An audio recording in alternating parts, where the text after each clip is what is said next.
નમસ્કાર, BBN news ચેનલમાં આપનું સ્વાગત છે. હું છું કવિતા પંચાલ ને હવે જોઈએ આજના સમાચાર.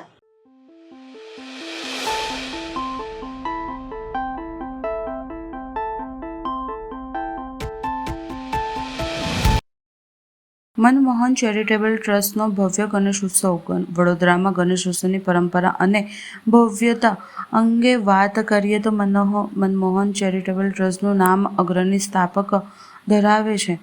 વર્ષ 1988થી શરૂ થયેલા પરંપરાને આજે 38 વર્ષ પૂર્ણ થયા છે. વડોદરાના રાજા ગણાતા મહારાજા તરીકે ઓળખાતા આ ગણપતિજીની વિશેષતા એ છે કે દર વર્ષે ઇકો ફ્રેન્ડલી મૂર્તિ સ્થાપિત થાય છે અને સાથે જ યુવા પેઢી કોઈને કોઈ નવો સામાજિક સંદેશો પાઠવવામાં આવે છે. મનમોહન પરિવાર દ્વારા દર વર્ષે કરવામાં આવતું અદ્ભુત આયોજન વડોદરાના લોકો માટે આકર્ષણનું કેન્દ્ર રહે છે. આ ગણેશ ઉત્સવને અનેક વખત શહેરમાં પ્રથમ ઇનામ પ્રાપ્ત થઈ રહેતું રહે છે, જેને લોકપ્રિયતા અને ભવ્ય આયોજિત સાબિત આપે છે. ગણેશજીની મૂર્તિને સોનાના, ચાંદી, દાગીના અને સુશોભિત આભૂષણોથી શણગારવામાં આવે છે, જે ભક્તોને અદ્વિતીય દર્શનનો લાભ આનંદ મળે છે. વિશેષતા એ છે કે અહીંયા ભક્તો મૂર્તિ નજીક જઈને ચરણ સ્પર્શ અને આરતી પૂજા કરવાનો મોકો મળે છે. આ કારણે હજારો ભક્તો દર વર્ષે મનમોહન ગણપતિના દર્શન કરવા ઉમટી પડે છે. મનમોહન ચેરિટેબલ ટ્રસ્ટના સભ્યોએ કહ્યું હતું કે ગણેશોત્સવ માત્ર ભક્તિનો નહીં પરંતુ સમાજને સંદેશો આપવાનો પર્વ છે. આ રીતે 38 વર્ષ દરમિયાન સતત મનમોહન ચેરિટેબલ ટ્રસ્ટ વડોદરાના ગણેશોત્સવનું મુખ્ય આકર્ષણ બની ગયું. નમસ્કાર દર્શક મિત્રો, હું વિજયકુમાર મકવાણા બીબીએન ન્યૂઝના માધ્યમથી હાલ આપણે આવ્યા છે મનમોહનના ગણપતિ, જે વડોદરા નહીં પરંતુ ગુજરાત પૂરા ભારતભરમાં ફેમસ છે. મુખ્ય અદ્ભુત સ્થાન ધરાવે છે. જે રાજાના દરબારમાં રાજા જે ઝૂલા ઝૂલી રહ્યા છે તે રીતે આ વર્ષે સ્થાપના કરવામાં આવી છે. ગણપતિ બાપ્પાની મૂર્તિ આ વર્ષે ઝૂલા ઝૂલી રહ્યા છે. મૂર્તિ ઇકો ફ્રેન્ડલીનો સંદેશો પાઠવી રહી છે. યુવા પેઢીને સંદેશો જાય તે રીતે આ વખતે ફાઇબરની મૂર્તિ છે. આપણે વધુ વિગત માટે વાત કરીશું નિલેશભાઈ પાસે, જે અહીંના ઓર્ગેનાઇઝર છે, જે અહીંયા મંડળમાં મુખ્ય કાર્યરત છે. નિલેશભાઈ, શું કહેશો આ મૂર્તિ વિશે? સૌ પ્રથમ તો વડોદરાવાસીઓને જય ગણેશ. વડોદરાના મહારાજા મનમોહન યુવક મંડળ એન્ડ ચેરિટેબલ ટ્રસ્ટ 37મું વર્ષ પૂરું કરી 38મા વર્ષમાં મંગળ પ્રવેશ કરેલો છે. આપ જોઈ શકો છો કે દરબારમાં બેઠેલા શ્રીજી ઝૂલતા વડોદરામાં ને ગુજરાતમાં પ્રથમ વખત બનાવ્યા હશે આ મોટી કાયામાં ઇકો ફ્રેન્ડલી મૂર્તિ બનાવેલી છે, ફાઇબરની છે. એટલે અમે યુવા પેઢીને કહીએ છીએ કે આવીને દર્શનનો લાભ લે. અહીંયા આગળ લોકો જ્યારે આવીને બાધા રાખે છે અને જ્યારે એમની પૂરી કરવા જ્યારે બીજા વર્ષે આવે છે ત્યારે અમને ખબર પડે છે કે અમને અહીં બાધા રાખી હતી. અને મન્નતના ગણપતિ છે. આવીને વડોદરાવાસીઓને અમે આમંત્રણ આપીને કહે છે કે દર્શનનો લાભ લે. અમારી સાથે પરિવારમાં 250 કાર્યકર અમારા છે. સૌ પ્રથમ તો હું આ વડોદરાના નહીં પણ કલકત્તાથી આવેલા 35 કારીગરોને આભાર માનીશ કે એમના વડે આપણી આ શોભા દેખાઈ રહી છે. અને અમારા મંડળના સભ્યો છે જિગ્નેશ બ્રહ્મભટ્ટ, હેમિલ પટેલ, વૈભવ પાલકર, વીરુ ભગત અને ઋષિ જયસ્વાલ. તમામ મંડળના સભ્યોનો આભાર માનીશ કે એમને ખડે પગે રહીને મહેનત કરી અને આ શોભા અમારી મનમોહન યુવક મંડળની શોભા દેખાડી છે. વડોદરા તાલુકાના પાદરાથી ભાયલી માર્ગ દ્વારા બિલપર ચાપ ગામ આવેલો જોડતો રસ્તો વર્ષોથી બેકારનો શિકાર બની રહ્યો છે. રોડ પર ખારા પાણી ભરવાની સમસ્યા તેમજ રસ્તાની લાઈનો ન હોવાને કારણે નાગરિકોને ભારે હાલાકીનો સામનો કરવો પડે છે. ખાસ કરીને રાત્રિના સમયે વાહન ચાલકો માટે અંધકારમય રસ્તો જાનલેહ સાબિત થાય છે. બિલગામ કોર્પોરેશનની હદમાં આવતા છતાં પણ વિકાસના નામે કોઈ નોંધપાત્ર કામગીરી જોવા મળતી નથી. સરકાર તરફથી જીપી ગ્રાન્ટો પસાર થવા છતાં ગ્રાન્ટોનો યોગ્ય ઉપયોગ થતો નથી, જેને કારણે આ ગામ આસપાસના વિસ્તારમાં નગરજનો તથા વેપારીઓમાં ભારે રોષ જોવા મળ્યો છે. વોર્ડ નંબર 12ની હદમાં આવતા આ વિસ્તારમાં વિકાસના મામે શૂન્ય સાબિત થઈ રહ્યો છે. નાગરિકોને અનેક વખત લેખિત અને મૌખિક રજૂઆત કરવા છતાં અધિકારીઓ, કોર્પોરેટરો અને કાઉન્સિલરો તરફથી અવગણના જ નહીં મળી રહી છે. પરિણામે સામાન્ય જનતાને નારાજગી અને આક્રોશનો વધી રહ્યો છે. નગરજનોનો સૌથી આક્ષેપ છે કે ચૂંટાયેલા પ્રતિનિધિઓ ચૂંટણી પછી માત્ર મત મેળવવા અને મુલાકાત લીધી છે, પરંતુ વાસ્તવિક સમસ્યાનો ઉકેલ માટે ધ્યાન આપ્યું નથી. આજે પણ બિલ ચાપર વિસ્તારમાં વિકાસથી વંચિત રહ્યું છે. નમસ્કાર દર્શક મિત્રો, હું વિજયકુમાર મકવાણા બીબીએન ન્યૂઝના માધ્યમથી હાલ આપણે આવ્યા છે બિલગામ ચાપર રોડ, જે ભાયલીથી લઈને ચાપર ગામ સુધી રસ્તો જોડે છે. રસ્તા પર નગરપાલિકા લઈને નળ, ગટર અને પાણીની સમસ્યા યથાવત ચાલુ છે. આસપાસના રહીશો, ગામના રહેવાસીઓ, વેપારીઓ પોતાના દિલમાં આક્રોશ લઈને બેઠા છે કે આ યથાવત સમસ્યા છેલ્લા 12 વર્ષથી ચાલતી આવી છે. અહીંયા જે પંચાયત હતી ત્યારે નગર એક સારું ગામ વખણાતું હતું, સુંદર હતું, પણ હાલ કોર્પોરેશનની હદમાં આવ્યા પછી આ ગામની દેખરેખ કોર્પોરેશન રાખતું નથી. કોર્પોરેશન પાસે ટાઈમ નથી. અહીંના અધિકારી કોણ છે, કોર્પોરેટર કોણ છે, ગામ નગરજનો જાણતા બી નથી. આપણી સાથે પટેલભાઈ ગામના જોડાયા છે. વધુ વિગત માટે વાત કરીશું. દાદા, શું કહેશો આના વિશે, તમારે આ રોડ રસ્તા વિશે? આ રોડ વિશે તો કહ્યું કે ભાઈ આ જ કહ્યું કે કયા મેયરે પરમિશન આવી, કયા કલેક્ટરે પરમિશન આલી. રાતે 11 વાગે બનાવવાનું ને સવાર 6 વાગે બિસ્તરા પોટલા લઈને જતું રહેવાનું, એ કોને પરમિશન આલી ને એનો ખર્ચો કેટલો છે એ પબ્લિકને બતાવે. જોજો એનો ખર્ચો કેટલો છે એ પબ્લિકને બતાવે. બરોબર, અંધારામાં રોડ બને કે તમને કોઈ જાણ નથી ગામવાળાને? કોઈ નહીં. રાતે 11 વાગ્યા પછી કોણ જાગતું હોય? 11 વાગ્યા પછી ગામમાં બતાવો તમે. એ પછી ફરી આવ્યા હતા લોકો કે નહીં આવ્યા? કશું કોઈ બાપોય ભરવા નહીં આવ્યો. બિલ પાસ થઈ ગયું ને, થઈ ગયું કોમ, બિલ પાસ થઈ ગયું ને, સવાર ફોટા પાડી કે કોઈ હતું નહીં ત્યારે ફોટા પાડ્યા. કોઈ હોય તો એમનો જવાબ આલે કે ભાઈ તમે કેપાનો રોડ બનાવ્યો, કોની પરમિશનથી બનાવ્યો? રાતે તમે જાણો છો કેટલી ગ્રાન્ટ, કેટલું બિલ પાસ થયું છે રોડ? હા, એ અમે ભણેલા હતો તમને બિહાર જ ના જ ને તઈ. અમે ભણેલા તો તમને તઈ બિહાર જ ના. નગરજનો જાણતા નથી કે આ કઈ સરકાર ક્યારે કામ કરી ગઈ છે? અમારે એ જ પૂછ્યું કે કયું કેટલું બિલ પાસ થયું એ બતાવે. અમારે જાણવું છે એ જ કે આ કોર્પોરેટરને, આ વિસ્તારના કોર્પોરેટરને આના માટે, આ વિકાસના કાર્યો માટે કેટલી ગ્રાન્ટ ફાળવવામાં આવી અને એમાંથી કેટલું ખર્ચ કરવામાં આવ્યું, કેટલો વિકાસ કરવામાં આવ્યો એ અમારે જાણવું છે. કારણ કે વિકાસ તો બતાવતા નથી. વિકાસ તો તમે જોઈ રહ્યા છો કે કેવો વિકાસ છે, બરાબર? તો આ બેઠે ગ્રાન્ટ એ લોકો ઘટી ગયા. કઈ ગ્રાન્ટ? આ લોકો રૂપિયા ખાવા માટે જ ત્યાં આગળ જઈને બેસી જાય છે. એમ કહે છે કે બિલના સમસોનમાં અમે ખર્ચો કર્યો, નો ડાઉટ અમે કહીએ કર્યો. તમે સમસોન 30 વર્ષ 40 વર્ષ પહેલેનું જોયા ને આજનું સમસોન જોયા. સમસોનની 2 ચીટાઓ છે, 2 ચીટાની હોટલીઓ છે, કમ્પ્લીટ છે. નાનોમી 4 છે અમારી કને. તે હું લાયા મય રોડે અમારો બનાવેલો હતો, બોગડા અમારા છે. એમને કયો ખર્ચો કર્યો?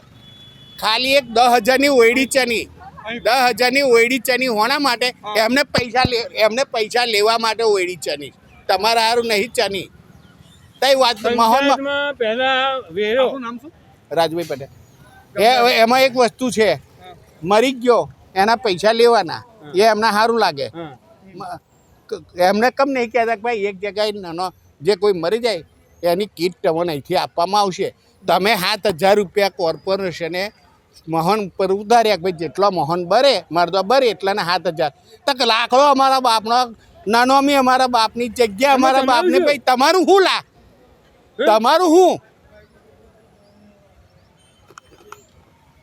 દર્શક મિત્રો, જેવું કે આપ જાણો છો કે હાલ ગણપતિના દિવસો ચાલી રહ્યા છે.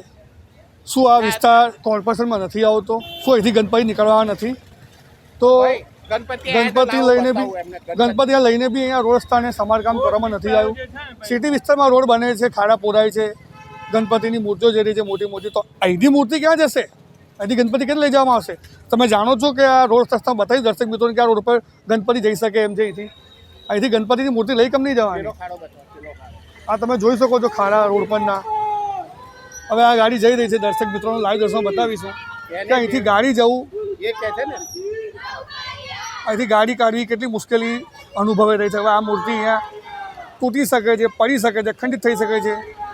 કે આવી મોટી મોટી મૂર્તિ જ્યારે લેવામાં આવશે અહીંથી આ રસ્તા પરથી, તો એનું જવાબદાર કોણ?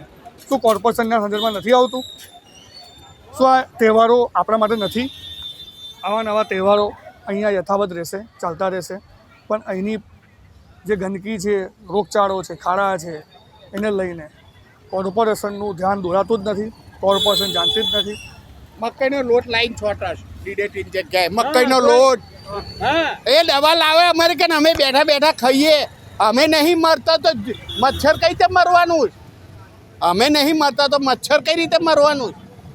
ને કયો કોર્પોરેટર, કયો મેયર કે કયો કોર્પોરેટર અનગઢ બેઠો છે ઉપર, અનગઢ કયો બેઠો? 4 વાગે મચ્છરની દવાઓ કદાચ મચ્છર 4 વાગે હોય લા? 4 વાગે મચ્છર હોય? તો કે અમને તો ત્યાંથી કહેતા છો ત્યાંથી કે રાજુ પટેલ જ આપણું રહેવાસી અહીંયા અમારે રહેવાનું છે વર્ષોનું.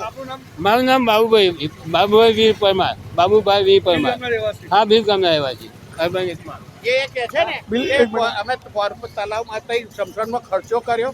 હા, એમણે ખર્ચો બતાવીએ કયો કર્યો. આ તલાવ હતું બરોબર, અમે તલાવ હતું, તલાવ પડી મૂક્યું, તલાવ પડી મૂકીને કૃત્રિમ તલાવ બનાવ્યું, બોર કર્યો, રોડ બનાવ્યો. તઈ તમારા બાપો તઈ રોડની શું જરૂર? રોડની અહીં જરૂર છે. વડોદરામાં દર વર્ષે વિશેષ આકર્ષણ બનતો ગણેશ ઉત્સવ રાજસ્તંભ પરિવાર દ્વારા છેલ્લા 35 વર્ષથી ભવ્ય રીતે ઉજવવામાં આવે છે. આ વર્ષે પણ રાજસ્તંભ પરિવાર દ્વારા ગણેશ ઉત્સવ 2025 અંતર્ગત આકર્ષણ મૂર્તિ સ્થાપના સાથે અદ્ભુત ડેકોરેશન જનમનને મંત્રમુગ્ધ કરી રહ્યું છે. પરિવાર દ્વારા દર વર્ષે સામાજિક સંદેશ સાથે સુંદર થીમ આધારિત સજાવટ કરવામાં આવે છે, જેથી જનસમાજમાં જાગૃતિ ફેલે. ગણપતિ બાપ્પાની આકર્ષક મૂર્તિ તથા ડેકોરેશન જોવા માટે દરરોજ સેંકડો શ્રદ્ધાળુઓ અને શહેરીજનો ઉમટી પડ્યા છે.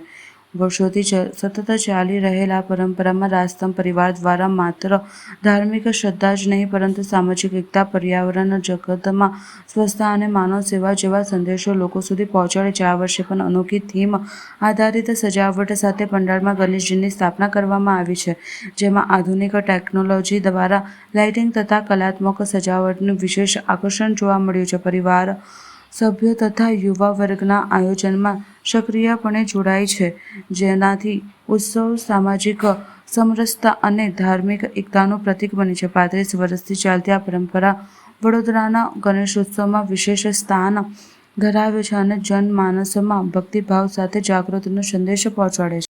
નમસ્કાર દર્શક મિત્રો, હું વિજય મકવાના BBN ન્યૂઝના માધ્યમથી. હાલ આપણે આવ્યા છે રાજસ્તંભ સોસાયટી કે જ્યાં છેલ્લા 35 વર્ષથી ગણપતિનું આયોજન કરવામાં આવે છે. ગણપતિ મહોત્સવ લઈને તેઓ અદ્ભુતને અદ્ભુત દર વર્ષે કંઈક નવીનતા લાવે છે.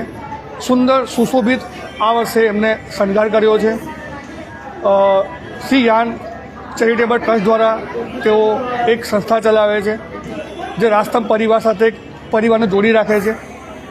આ પરિવાર સાથે ઘણી બધી યુનિટી, એકતાઓ અને ઘણા બધા ભાવિક કાર્યો જોડાયા છે. હું દર્શન કરાવીશ દર્શક મિત્રોને આ વર્ષની મૂર્તિના, જે આ વર્ષની મૂર્તિમાં એક અદ્ભુત નજારો જોવા મળે છે. રમણીય મૂર્તિમાં શું છે ખાસતા, વિશેષતા, એની વધુ વિગત માટે આપણે વાત કરીશું અહીંના રાજસ્તંભના પરિવારના સભ્યો સાથે જે ગણેશોત્સવમાં જોડાયા છે. જી, આપણે મોહિતભાઈ પટેલ, શું કહેશો આ મૂર્તિ વિશે આજના ડેકોરેશન લઈને તમે શું કહેવા માંગો છો?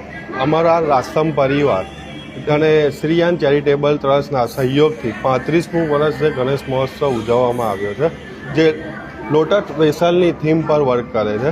તમે આજે જનરલી બધી જ જગ્યાએ ઇકો ફ્રેન્ડલી મૂર્તિની અંદર તમે માટીની મૂર્તિ જોઈ હશે, પણ ગુજરાતમાં ફર્સ્ટ ઇનિશિયેટિવ લઈને અમે પેપર વેસ્ટ મેગેઝિન જેવા વેસ્ટમાંથી અમે ગણેશજીની 9 ફૂટની સ્થાપના કરે છે. 9 ફૂટ. અને આપણી સાથે બીજા કોણ કોણ છે હાલમાં? હાલમાં અમારા જોડે જયેશભાઈ છે અને ધનિલ શાહ છે અને આ વખતની મૂર્તિની ખાસ વિશેષતા જેમ કે મોહિતભાઈએ કહ્યું તે રીતે પેપર વેસ્ટમાંથી આખી મૂર્તિ બનાવેલી છે, જેથી પર્યાવરણને કોઈ નુકસાન ના થાય તેનું પણ તકેદારી રાજસ્તંભ પરિવાર હંમેશાથી રાખતો હોય છે. આ વખતે જે રાજસ્તંભ પરિવાર શ્રી લોકમાન્ય તિલકે જેમ કહ્યું હતું અને જેના કારણસર આખો ગણેશ ઉત્સવની શરૂઆત કરાવી હતી, જે હેતુથી કરાવી હતી, તે રાજસ્તંભ પરિવાર એ હેતુને સાર્થક કરવાનો પ્રયત્ન કરે છે. આપ અત્યારે જે ગણપતિ બાપાનો જે આપણે આશીર્વાદ આપતો જે હાથ આપ જોઈ રહ્યા છો તે સુવર્ણ મઢિત ચાંદી આખા રાજસ્તંભ પરિવારના દરેક સભ્યોએ પોતાની યથાશક્તિએ ચાંદી અર્પણ કરીને એક મેસેજ આપ્યો છે કે સંગઠનની ભાવનાથી તમે કોઈ પણ કાર્ય કરી શકો અને એમાં સફળ થઈ શકો છો. આ વખતે બીજું શ્રી રાજસ્તંભ પરિવારમાં એક વડોદરાના જે એક આર્ટિસ્ટ છે શ્રી સુરજ પાંડે કરીને, તેમણે 25 બાય 25 ફૂટની અમારા શ્રીજી બાપાની એક સ્પાઇરલ પેઇન્ટિંગ તૈયાર કર્યું છે, જે વર્લ્ડ રેકોર્ડ માટે નોંધાયેલું છે અને આગળ જતાં વર્લ્ડ રેકોર્ડ થઈ શકે તેમ છે. એ જયેશભાઈ મકવાના અને મોહિતભાઈ અને બીજા આગેવાની છે ધનિલભાઈ અને વિનીતભાઈ ચોકસી. તેઓ એક સુંદર આ વર્ષે શણગાર કર્યો છે લોટસ મૂર્તિ જે પેપર વેસ્ટમાંથી બનાવવામાં આવી છે. ગણપતિની મૂર્તિ એટલી રમણીય છે કે મન મોહિત અદ્ભુત મૂર્તિ આવશે. BBN ન્યૂઝના માધ્યમથી હું દર્શક મિત્રોને બતાવીશ. ફરી મળીશું ગણપતિ વિસર્જનની વાતચીત લઈને. કિરીટ કુમાર મોહનલાલ જોશીના જન્મદિવસ નિમિત્તે અંજન અને દિવ્યાંગ લોકોને અનાજ કીટનું ભોજન અને સેવા આપવામાં આવી. જન્મદિવસ એટલે એક નવા વર્ષની જીવનની શરૂઆત. આ શરૂઆત થતાં પહેલાં કેટલાક યુવાનો આજકાલ જન્મદિવસ ખૂબ જ ધામધૂમથી ઉજવણી કરતા હોય છે, ત્યારે આજના યુવાનો પાર્ટી કેક કાપીને ધતિંગો કરતા હોય છે. ત્યારે વડોદરા શહેરના કારેલીબાગ વિસ્તારમાં રહેતા કિરીટ કુમાર મોહનલાલ જોશીના જન્મદિવસ નિમિત્તે વડોદરા શહેરના કેવડાબાગ ખાતે દિવ્યાંગ અને વિકલાંગ અને અંધજનો લોકોને અનાજની કીટ સાથે ભોજનની સેવા આપવામાં આવી હતી. હું કિરીટ કુમાર મોહનલાલ જોશી કારેલીબાગ વડોદરા રહું છું. મારા આજે જન્મદિવસ છે. જન્મદિવસ નિમિત્તે અંધજનોને પુણ્યાર્થે મેં આ જે કંઈ કર્યું છે એ ભગવાન એમનું સારું કરે, અમારા સૌનું કલ્યાણ કરે એવા અમારી અભ્યર્થના, ભગવાનને પ્રાર્થના. અને બોરા સાહેબ, મહેશભાઈ બધાએ અમને બહુ સારું ગાઈડન્સ, બહુ સારું માર્ગદર્શન આપ્યું છે. એમના માટે ઘણો ઘણો આભાર. ભગવાન સૌનું કલ્યાણ કરે એવી મારી પ્રાર્થના, અભ્યર્થના. આ સંસ્થા ફૂલે ફાલે ભગવાન આવું આ બીજા પણ માણસો, બીજા પણ વ્યક્તિઓ, બીજા પણ દાતાઓ આ રીતે પ્રેરણા પામે અને આ રીતે સર્વ કલ્યાણ કરે, સારા કાર્ય કરે એવી મારી સર્વને વિનંતી છે, સર્વને મારી સલાહ સૂચન છે, મારી પ્રાર્થના છે. ભગવાન સૌનું કલ્યાણ કરે. ફરી ભગવાન હરિસેવા ટ્રસ્ટ આવા સારા કાર્ય કરતા રહે અને એમના તરફથી અવારનવાર મને સારા માર્ગદર્શન મળતું રહ્યું છે. ભગવાન એમને સારું કરે, એમના કાર્યને આગળ દીપાવે બધા એવી શુભેચ્છાઓ. આજે નિસહાય માનવ કલ્યાણ સંઘ અને શ્રી હરિસેવાના સહયોગથી શ્રી કિરીટભાઈ જોશી સાહેબનો જન્મદિવસ ઉજવ્યો. કિરીટભાઈ જે પ્રમાણે આ મદદ કરી અપંગોને એ ખરેખર સમાજ માટે પ્રેરણારૂપ છે અને એમના જે આશીર્વાદ છે ફળે અને આ બંને સંસ્થા આગળ આવે એવી ઈશ્વર પાસે પ્રાર્થના કરું છું. કેવડાબાગ ખાતે આ કાર્યક્રમ કરવામાં આવ્યો અને એમનો જન્મદિવસ નિમિત્તે અમે શુભેચ્છાઓ પાઠવીએ છીએ. લાંબુ આયુષ્ય થાય અને પરિવાર સમૃદ્ધ અને સુખી રહે. આજે લગભગ 15 લોકોને કીટ આપી અને એમના તરફથી અલ્પાહારની પણ વ્યવસ્થા કરી.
શહેરના શ્રદ્ધા અને સાંસ્કૃતિક ઉત્સવનો સંગમ બને તે શુક્ર પહેલ 9મી નવરાત્રિ મહોત્સવ 2025 માટે ભૂમિપૂજનનો કાર્યક્રમ શુક્ર પહેલ ગ્રાઉન્ડ ખાતે ભવ્ય રીતે યોજાયો હતો. મા અંબાના દિવ્ય આશીર્વાદ વચ્ચે IMA વડોદરા ક્લબના અધ્યક્ષો તથા આયોજકોની ઉપસ્થિતિએ આ પવિત્ર કાર્યક્રમનો યોજાયો હતો.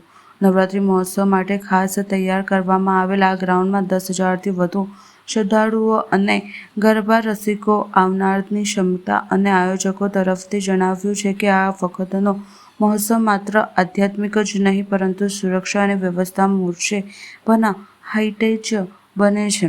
ગ્રાઉન્ડમાં સુરક્ષા કર્મચારીઓને આધુનિક સાધનોની સજ્જ કરવામાં આવ્યા છે અને દરેક ખૂણાની દેખરેખ માટે CCTV કેમેરા અને મોનિટરિંગ સિસ્ટમ સ્થાપિત કરવામાં આવશે. ગરબા મહોત્સવ દરમિયાન કોઈ અનિચ્છનીય બનાવ ન બને તે માટે વિશેષ સુરક્ષા દળોની નિયુક્તિ કરવામાં આવશે. સાથે જ પાર્કિંગ, આરોગ્ય સેવા અને એમરજન્સી ટીમની વ્યવસ્થા પણ કરવામાં આવશે, જેથી શ્રદ્ધાળુઓ નિર્ભય અને આનંદપૂર્વક નવલી નવરાત્રિનો આનંદ માણી શકે. આયોજકોનો વિશ્વાસ છે કે શુક્ર પહેલ નવમી નવરાત્રિ મહોત્સવ 2025ના સાંસ્કૃતિક ઇતિહાસમાં એક નવો અધ્યાય સર્જશે. ઇન્ડિયન મેડિકલ એસોસિએશન વડોદરા દર વર્ષની જેમ 2023, 2024 અને આ વખતે 2025માં વિનસ પહલ IMA નવલી નવરાત્રિ મહોત્સવનું ભવ્ય આયોજન કરી રહ્યું છે. દર વર્ષની જેમ અમારી આ સેમ થીમ છે કે અમે પ્રયાસના બાળકોને મદદરૂપ થવા માટે આ સમગ્ર નવરાત્રિનું આયોજન કરીએ છીએ. પ્રયાસના બાળકોના સર્વાંગી વિકાસ માટે, એમના હેલ્થ, એમના એજ્યુકેશન અને એમને સોશિયલ સ્ટેબિલિટી અપાવવા માટે અમે આ સમગ્ર કાર્યક્રમનું આયોજન કરવામાં આવ્યું છે. ગ્રાઉન્ડની કેપેસિટી 10,000થી પણ વધારે છે અને વડોદરાના તમામ લોકો આ ગરબામાં સહભાગી થાય, માતાજીના ઉત્સાહ, ઉમંગ અને ઉલ્લાસ સાથે સાથે પોતાની જાતને મન મૂકીને અહીંયા ગરબે ઝૂમે એવી દરેકને મારી ઈચ્છા છે. અમારા ત્યાં અત્યારે 52 લોકોની સિક્યુરિટી સિસ્ટમ છે, જેમાંથી 30 બાઉન્સર છે અને બાકીના નોર્મલ સિક્યુરિટી છે. એવરીવેર સિક્યુરિટી પોઈન્ટ્સ છે, CCTV કેમેરા છે અને દરેકને કોઈપણ વ્યક્તિ એન્ટર થાય તો એનું કાર્ડ વેરિફિકેશન થાય છે અને કાર્ડ વેરિફિકેશનના આધારે જ અમે ગરબાના ગ્રાઉન્ડમાં એમને એન્ટ્રી આપીશું. આજે IMA વડોદરા દ્વારા જે વર્ષોથી ગરબાનું આયોજન કરવામાં આવી રહ્યું છે, એ જ શૃંખલામાં આજે આગામી નવરાત્રિના ગરબાના ભૂમિપૂજનનું આજે આયોજન કરવામાં આવ્યું હતું અને શાસ્ત્રોક્ત વિધિ પ્રમાણે ભૂમિપૂજન કરી, આરતી કરી અને IMAના ગરબાની વિધિવત શરૂઆત આજે કરવામાં આવી છે. IMAના ગરબા એટલે વિશિષ્ટ છે કારણ કે ના માત્ર અહીંયા ગરબા થતા હોય છે, પરંતુ કોઈને કોઈ સામાજિક વિષયને લઈ અને IMA હંમેશા ગરબા યોજતું હોય છે અને જ્યારે આ ગરબાને લઈને જેટલું પણ કંઈ આર્થિક ઉપાર્જન પણ થતું હોય છે, એ પણ લોક સેવામાં વડોદરાના લોકોના આરોગ્યના લાભાર્થે એને ખર્ચ કરવામાં આવતું હોય છે. ત્યારે IMA વડોદરાના ભાઈ શ્રી ડૉક્ટર મિતેશભાઈ અને એમની સમગ્ર ટીમને હું ખૂબ ખૂબ શુભેચ્છાઓ સહ અભિનંદન પાઠવું છું. નવરાત્રિ એટલે માતાજીની આરાધનાનું પર્વ. ગુજરાતની અંદર ખૂબ ધૂમધામથી નવરાત્રિ ગરબાના માધ્યમથી લોકો દ્વારા માતાજીની આરાધના કરવામાં આવે છે. વડોદરા શહેરમાં પણ ભવ્યાથી ભવ્ય આયોજન ગરબાના થતા હોય છે. આજે રિલાયન્સ મોલની પાછળ IMA દ્વારા ગરબાનું ભવ્ય આયોજન થવા જઈ રહ્યું છે. એનું આજે ખાતમુહૂર્ત હતું અને આજે ગરબાનું આયોજન છે બહુ સારી રીતે સંપન્ન થાય એ માટે IMA અને તમામ એમની ટીમને હું ખૂબ ખૂબ અભિનંદન અને શુભકામનાઓ પાઠવું છું.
ગુજરાતમાં છેલ્લા 3 દાયકાથી ભાજપ સરકારે શિક્ષણ પ્રત્યે ઓરખામયું વર્તન રાખ્યું છે, જેના પરિણામે રાજ્યની શૈક્ષણિક વ્યવસ્થાને ભારે નુકસાન થઈ રહ્યું છે, જેને ઉદ્દેશીને ગુજરાત પ્રદેશ કોંગ્રેસ સમિતિના મુખ્ય પ્રવક્તા ડૉક્ટર મનીષ દોશીએ વડોદરા ખાતે પત્રકાર પરિષદનું આયોજન કરવામાં આવ્યું. ઋત્વિજભાઈ,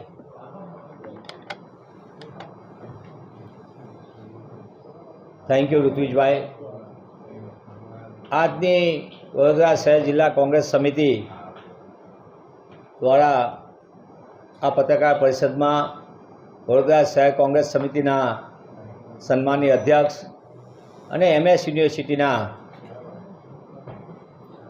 જે તે સમયના અમારા આગેવાન ભાઈ શ્રી ઋત્વિજભાઈ, વિધાનસભા કોર્પોરેશનની અંદરના કોંગ્રેસ પક્ષના નેતા ચંદ્રકાંત શ્રીવાસ્તવ ભથ્થુભાઈ,